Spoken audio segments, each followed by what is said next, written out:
Hello all, welcome to this video on the latest enhancements on NCS 5500 products. In this video, we will discuss the improvements in the control plane protection with respect to the newer generation NCS 5500 family.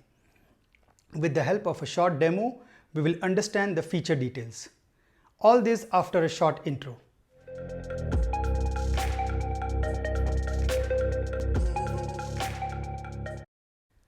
My name is Tejas Lad and I am a technical marketing engineer in the Cisco MIG BU.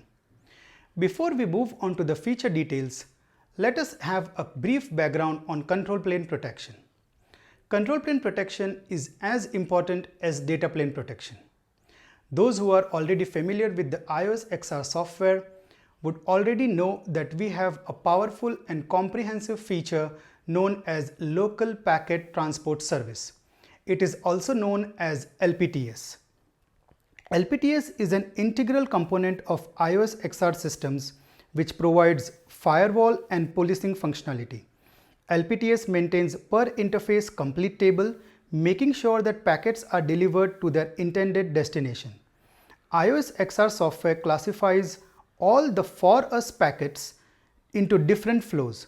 Each flow has its own hardware policer to restrict the PUN traffic rate for the flow type. For in-depth understanding of the LPTS feature, please visit the article in which we have covered the feature in details as well as its hardware implementation. Prior to iOS XR 7.6.1, the NCS 5500 product supported a maximum of 8K LPTS hardware entries. This causes a limit to which we can have the entries of the protocols in the hardware. Therefore, from iOS XR 7.6.1, we have enhanced the LPTS capability to support a maximum of 12K LPTS entries.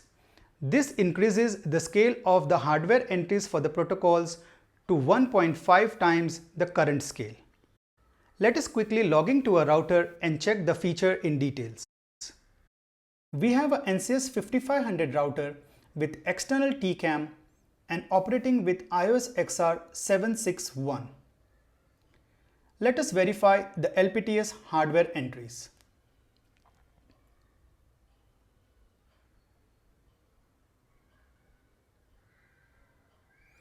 We can see that max entries is showing as 12K, and with the default entries we only have occupied 11,450 entries.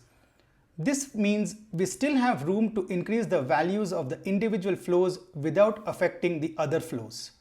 For further deep dive on this feature, please visit our article in which we have covered the feature in details and also explained its hardware implementation. I will be posting the links of the documents in the description section. So to summarize this enhancement, this feature helps in increasing the number of hardware entries to more than 1.5 times the current scale. It is supported from iOS XR 7.6.1. It is supported only on the platforms with the latest generation chipsets with external TCAM and operating only in the native mode. Hope this video was helpful. Thank you for watching and see you in the next one.